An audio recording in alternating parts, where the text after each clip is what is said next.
नमस्कार, आप देख रहे हैं TV7 भारत लाइव। बात करते हैं बालाघाट जिले की। कांग्रेस पार्षदों ने शुरू किया अनिश्चितकालीन सत्याग्रह आंदोलन। बालाघाट नपाध्यक्ष पर विकास कार्यों में भेदभाव का आरोप।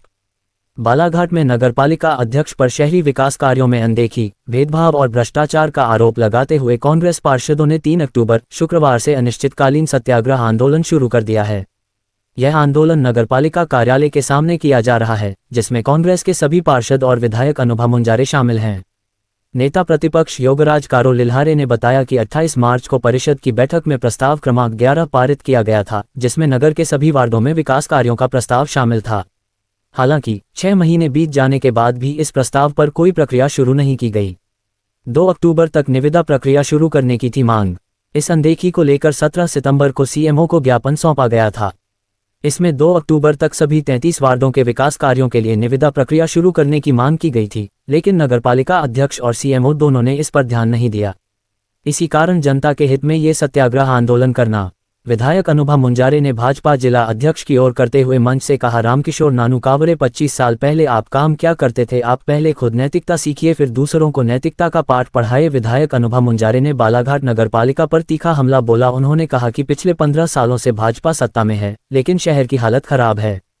उन्होंने अध्यक्ष भारती ठाकुर पर भेदभावपूर्ण तरीके से काम करने का आरोप लगाया और कहा कि नगरपालिका में भ्रष्टाचार, भाई भतीजावाद और पार्टी के लोगों को ठेके दिए जा रहे हैं।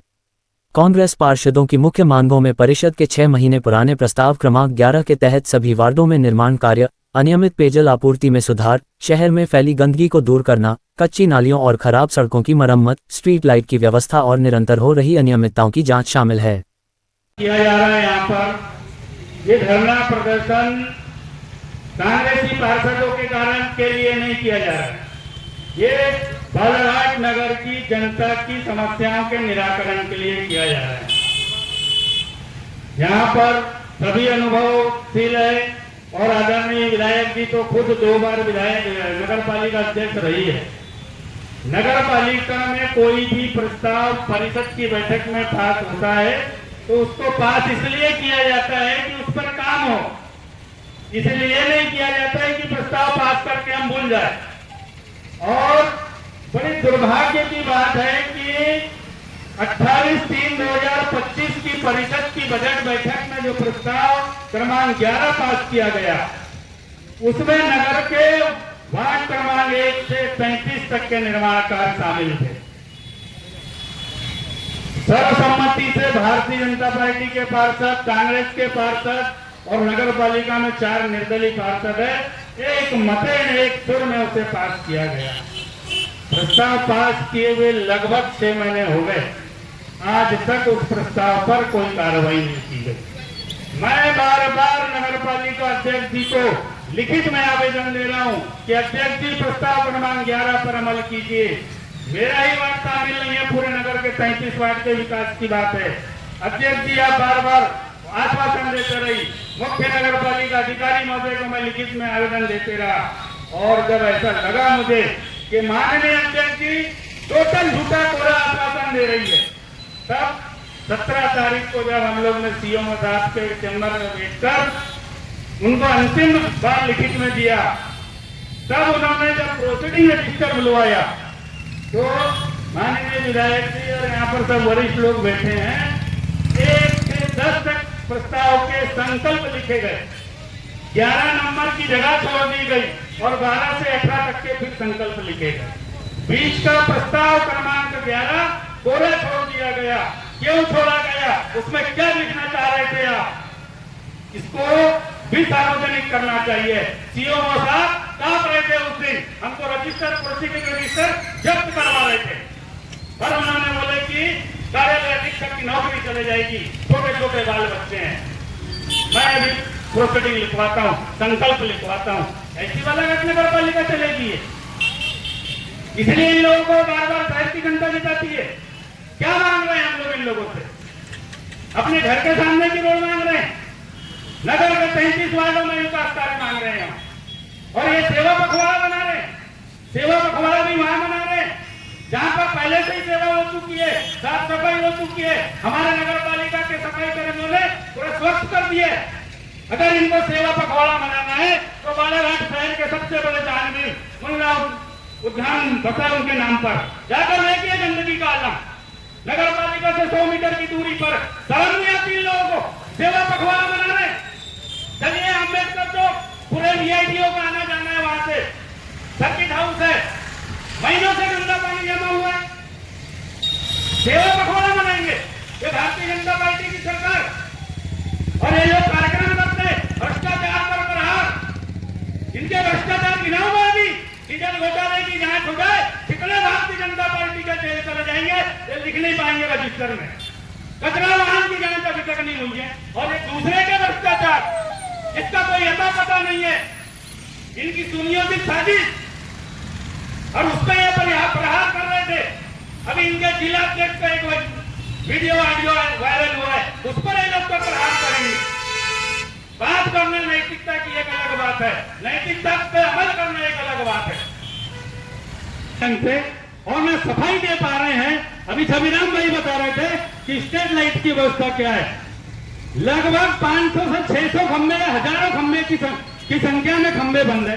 दो हमारे पास में विद्युत वाहन है, वो तो जब शहर के आई वार्ड नंबर, मेरे संज्ञान में भाभी जी इसलिए बात आई, वार्ड नंबर 32 का पार्षद राज हरिन खेड़े जो भारतीय जनता पार्टी का पार्षद है, उसकी लिखित आवेदन थी 100 पोल बंद थे, उसके 100 विद्युत पोल बंद होने की लिखित उसके पास में खंबा नंबर सहित जानकारी दी है। हमारे वार्ड नंबर 23 का पार्षद बाबुल कवाचे, उसने लिख के दिया 96 विद्युत पोल बंद थे।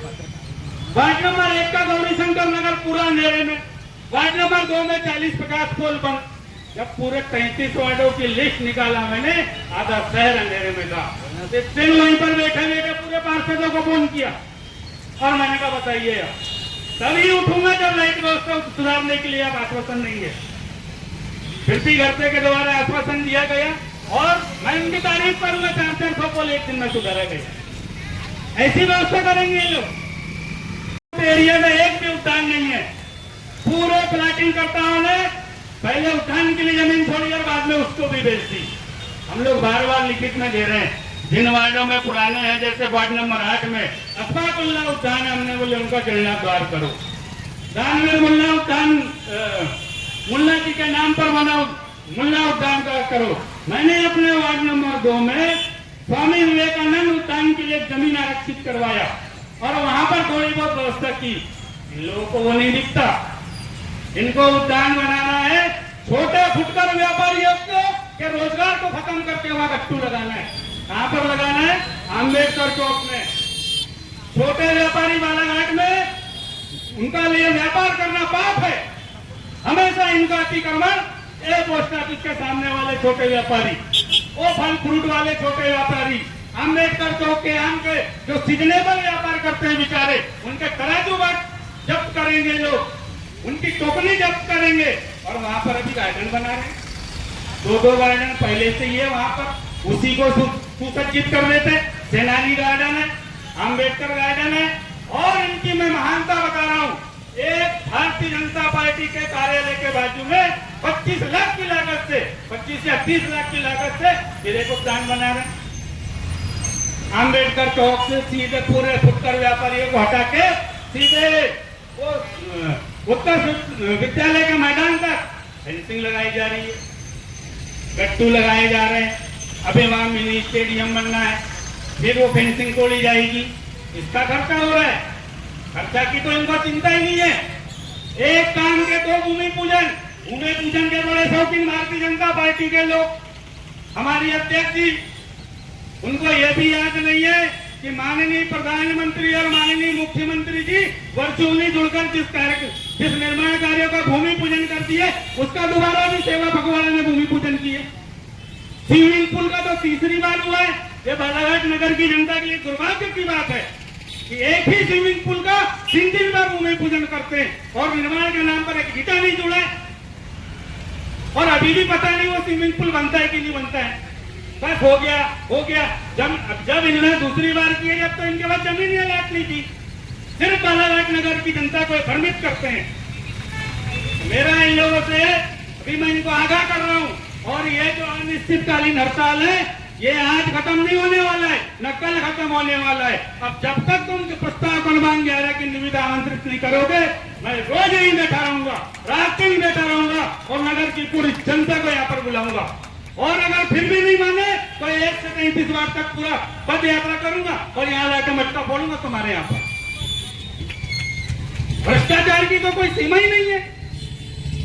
2013 में स्वीकृत माननीय कमलनाथ जी की एक योजना 38 करोड़ की नल जल योजना जो 2016 में यहाँ पर लागू की गई, अनुबंध हुआ 18 महीने का, भ्रष्टाचार की भेंट चल गई। अभी दुर्गा उत्सव देखी है, ये विंध्यवासिनी दुर्गा उत्सव समिति सुम्मा 1,500 फीट का डेकोरेशन की सीरीज लगाने के लिए 4 जगह पाइपलाइन फुट गई, अभी भी गट्टे खुदे हुए। डालना तो 3.5 फीट में था, केवल 1 फीट में डाली गई। उसकी जांच कौन करेगा? उस भ्रष्टाचार पर तुम्हारे जिलाध्यक्ष जी प्रहार कब करेंगे? आप भी आओ, भ्रष्टाचार अपने ही भ्रष्टाचार पर प्रहार करो, हमारे भ्रष्टाचारों पर प्रहार बाद में करना। जेल भिजवा देना और नहीं तो काली कुर्सी में फांसी पर लटका देना अगर हमने भ्रष्टाचार किया है तो। और सत्ता मंगाते हो आप लोग, और आज तक उसकी जांच भी हो रही है। कब तक बचोगे? कब तक तुम्हारी सत्ता रहेगी? आज भी कल परिवर्तन होगा, तब तुम्हारे को भेजेंगे, पर भेज के रहेंगे तुम्हारे को। मैं अपने 11 पार्षदों के काम नहीं मांग रहा हूँ, पूरे नगर के 33 वार्डों के काम मांग रहा हूँ। किसी का भी व्यक्तिगत काम नहीं है यहाँ पर, सब जनता के काम है, स्वच्छता के लिए मांग रहे हैं। आज के लिए इतना ही, क्योंकि बोलना तो बहुत है। भ्रष्टाचार की तो ऐसी पोल खोल दूं मैं इनकी। और बड़ी दुख की बात है माननीय विधायक जी, एक 14 सीएमओ में एक सीएमओ ऐसा आया था जो एमपीपीएससी पास का, प्रमोटेड भी नहीं था, पूरी जानकारी थी उनके पास में। बैठे बैठे एक दिन बात हुई उनके चेंबर में, उन्होंने मेरे को बोला कि पार्षद जी बालाघाट नगर में कुछ ज्यादा ही डीजल का बिल आ रहा है यार। मैंने बोला जांच करवाओ सर। जब जांच किए 7,50,000 रुपए में कहानी समझ गई, जबकि 18 लाख रुपए बिल मासिक आ रहा था।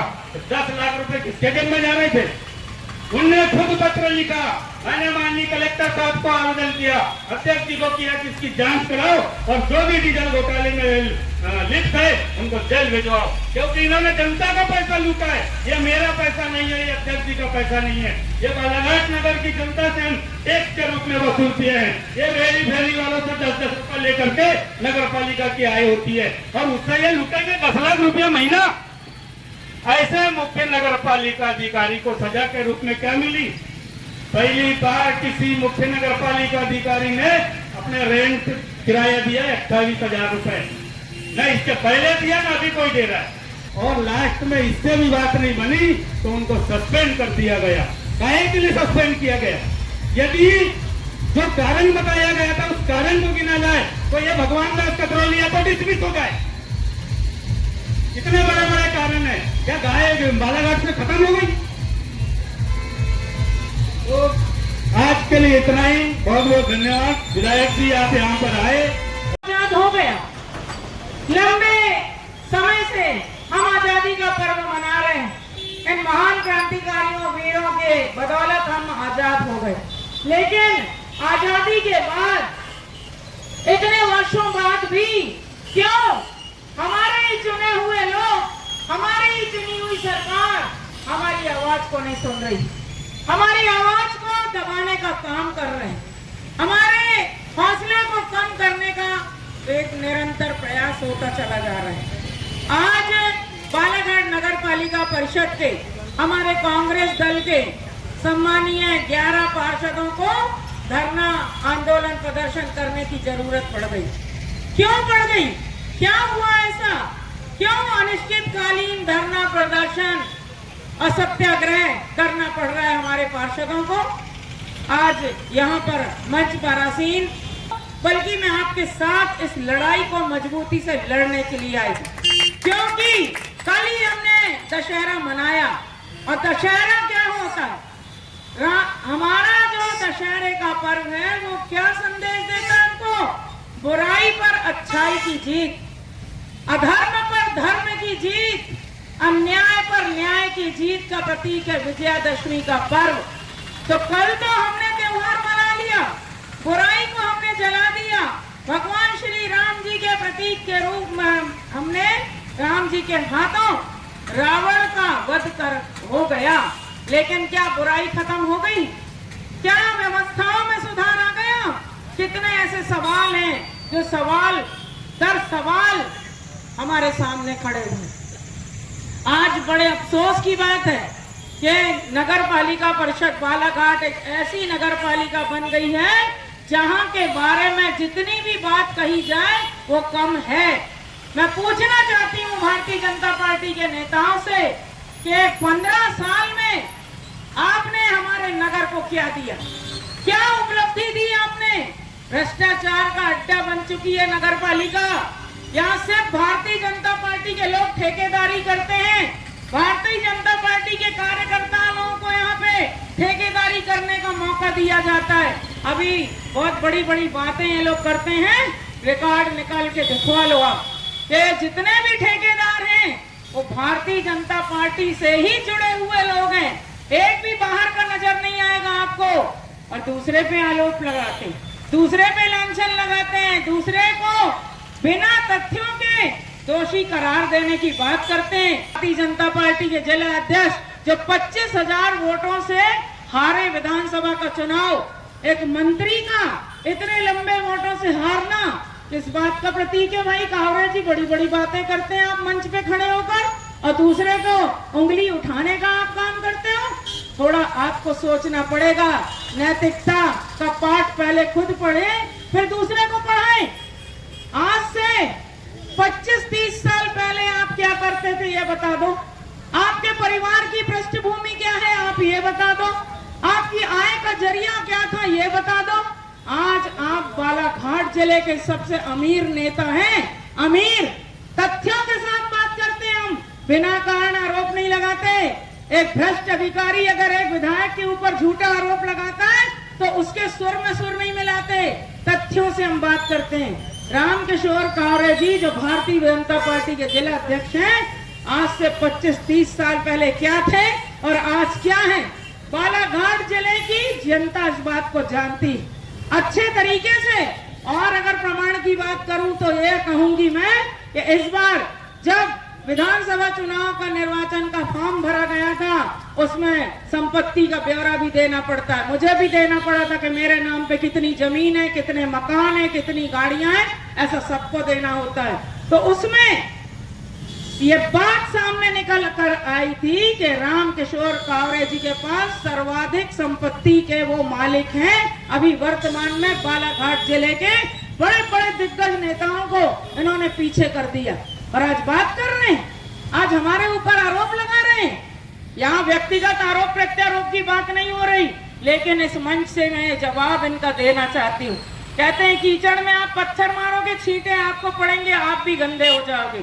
इसलिए मैं खामोशी से इनका तमाशा देख रही थी इतने दिनों से, लेकिन आज इस मंच के माध्यम से मैं कहना चाहती हूँ कि पहले अपने गिरेबान में झांक लीजिए कावरे जी कि पहले आपका क्या धंधा था, क्या बिजनेस था, क्या काम था और किस तरह भरवेली के गरीब मजदूरों का शोषण आप लोग कल भी करते थे, आज भी कर रहे हैं। उनको ब्याज में पैसा देकर उनसे कितना % ब्याज का लेते हो आप लोग, उनका जीना मुश्किल कर दिया। खौफनाक माहौल बनाकर रखा है अपने बघौली से लेके भरवेली तक और धनसुआ सुरवाई माने गांव तक। किसका आतंक चलता है बताइए आप लोग। तो ये भारतीय जनता पार्टी का आचरण है। अब इनके नेता यहाँ आरोपों की झड़ी लगाते हैं, एक परिवार को इन लोग लांछन लगाने का काम करते हैं। अरे मुंजारे परिवार वो परिवार है जिसने यहाँ की राजनीति को नई दिशा देने का काम किया है। मैं आप सबके आशीर्वाद से इसी नगर पालिका परिषद की पहली महिला अध्यक्ष निर्वाचित हुई, वो भी बगैर किसी दल के निर्दलीय अध्यक्ष बनी। और एक बार नहीं, दो बार आपका आशीर्वाद मुझे मिला, बल्कि 3 बार। एक बार इन्होंने पार्षदों को भड़काकर मेरे खिलाफ में खाली कुर्सी भरी कुर्सी का चुनाव भी करवाया था, याद करिए आप लोग। और उस खाली कुर्सी भरी कुर्सी चुनाव में भी मेरे बालाघाट की सम्मानीय जनता ने, मेरे आदरणीय बड़े बुजुर्गों ने, मेरी बहनों ने, मेरे भाइयों ने मुझ पर इतना विश्वास किया कि एक महिला जो काम कर रही है, शहर का विकास करने में पूरा पसीना बहा रही है, लगातार उसी पे आरोप लगा रहे हैं, उसी पे भ्रष्टाचार का आरोप लगा रहे हैं। इस बात पर नाराज होकर जनता ने एक तरफा मत देकर फिर से मेरी भरी कुर्सी को जिताया था। वो मध्य प्रदेश का एकमात्र ऐसा पहला चुनाव था जो अपने आप में इतिहास है। तो हम लोग काम करते हैं, जनता के लिए सड़क पर लड़ते हैं, सदन में भी लड़ते हैं। अगर जनता हमको सदन में चुनकर भेजती है तो वहां भी हमारी लड़ाई सिर्फ जनहित की ही होती है। जनता की भलाई के लिए ही हम आवाज उठाते हैं। हमारे पास ना कोई अनाप शनाप संपत्ति है, ना अनाप शनाप हमने पैसा कमाया। आज आदरणीय मुंजारे जी पे आप आरोप लगा रहे हैं, शर्म आना चाहिए। मुंजारे जी की राजनीति तब शुरू हुई थी जब इनके दूध के दांत भी नहीं टूटे होंगे, रामकिशोर कावरे के दूध के दांत नहीं टूटे होंगे, ये भारती ठाकुर के दूध के दांत नहीं टूटे होंगे।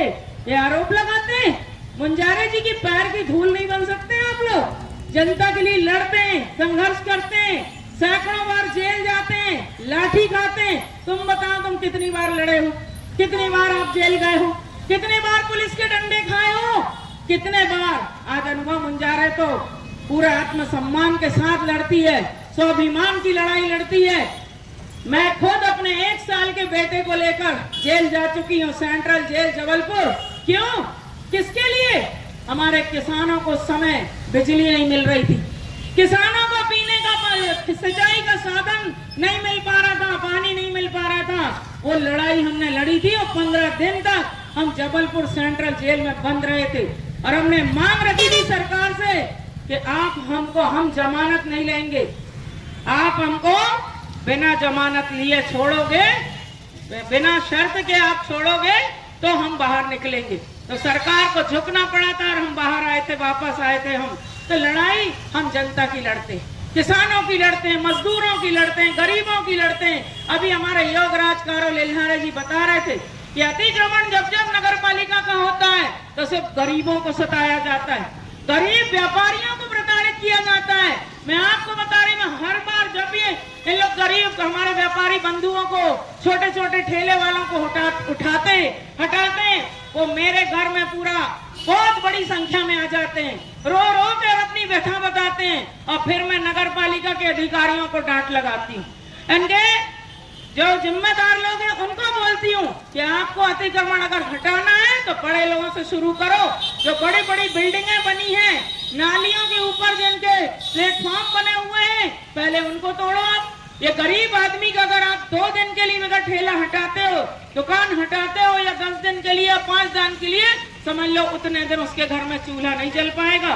तो ये इस तरह का आचरण करते हैं और आरोप दूसरों पे लगाते हैं। अब ये बताइए, मैं आपको बता रही हूँ, नगर पालिका की जो प्रक्रिया होती है, परिषद की बैठक हर 3 महीने में होना चाहिए, क्योंकि नगर सरकार है, स्वायत्त शासन है ये।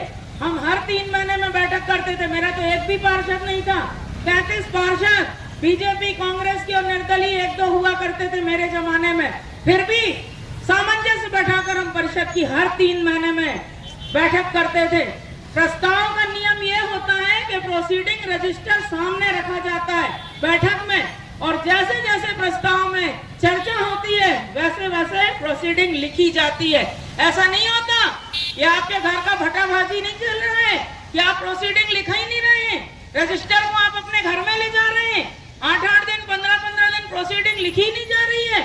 तो किस बात की परिषद की बैठक हो रही है? यहाँ पे परिषद की बैठक का नियम यह है, तत्काल आपको प्रोसीडिंग में प्रस्ताव अगर पास हुआ है तो पारित लिखना पड़ेगा, उसका पूरा डिटेल, और अगर पारित नहीं हो पाया है तो वो भी कारण सहित आपको लिखना पड़ेगा। और तभी सारे परिषद में जितने भी बैठक में उपस्थित पार्षद हैं वो तभी दस्तखत करेंगे और तभी वो मीटिंग पूरी मानी जाएगी। अब मैं ये सुनती हूँ, कारो भैया से सुनती हूँ, मेरे विधायक प्रतिनिधि शक्कत भाई से सुनती हूँ, हमारे छविराम नागेश्वर जी से सुनती हूँ, हमारी महिला पार्षद बहनों से मैं सुनती हूँ कि प्रोसीडिंग रजिस्टर तुरंत नहीं लिखा जाता। वो अध्यक्ष अपने घर ले जाती हैं, 15-20 दिन वो रजिस्टर उन्हीं के घर में रखा रहता है, और घर में रखा रहता है, उसके बाद जैसी मर्जी है वैसी प्रोसीडिंग लिखी जा रही है। ये जंगल राज नहीं है तो क्या है? ये चुनी हुई परिषद है कि एक ही अध्यक्ष का राजपाट चलेगा यहाँ? ये मुझे बताया जाए, ये बताया जाए कि ये 33 वार्डों की नगर पालिका है या एक ही व्यक्ति विशेष का यहाँ तानाशाही चलेगी, मैं ये जानना चाहती हूँ इनसे। आरोप लगाते हो, दुनिया भर की बातें करते हो। ये अध्यक्ष भारती ठाकुर जी, हर बार मैं सुनी इनकी बकवास में सुनती हूँ, अकल ढकल है नहीं, पहली बार की पार्षद है, राजनीति कुछ समझ में आती नहीं है।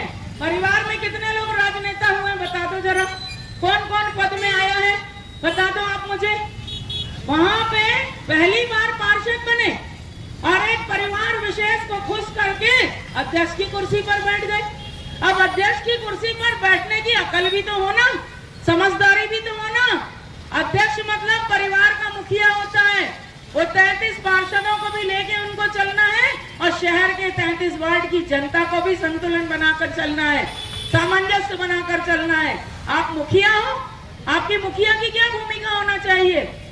हमेशा के आरोप लगाती है मेरे ऊपर, और मेरे सामने खड़े होकर बात करो, उल्टा सीधा पीछे बकवास करने से कुछ नहीं होना जाना। हमेशा क्या बोलती है, जब अनुभव मुंजारे अध्यक्ष हुआ करती थी तो इनका पत्थर में बस 2 ही लोगों का नाम रहता था, आदरणीय मुंजारे जी का और इनका खुद का। तो आपके अकल में पत्थर पड़े हो भारती ठाकुर जी। उस समय मैं निर्दलीय अध्यक्ष थी और मेरे पतिदेव उस समय विधायक थे और उनका बहुत बड़ा सहयोग मार्गदर्शन हमें मिलता था काम करने के लिए। वो यहाँ नगर पालिका में घुसकर नहीं बैठते थे, मेरे सरकारी कामों में दखल नहीं देते थे। मैं कभी उनसे पूछती भी थी तो वो क्या बोलते थे, तुम पढ़ी लिखी शिक्षित महिला हो, सामाजिक राजनीतिक क्षेत्र में तुम काम करती हो, अपने शिक्षा का सदुपयोग करो और काम करना सीखो। नगर पालिका में तुमको कैसे काम करना है, मैं तुम्हारे नगर पालिका के कामों में मेरा कोई दखल नहीं रहेगा।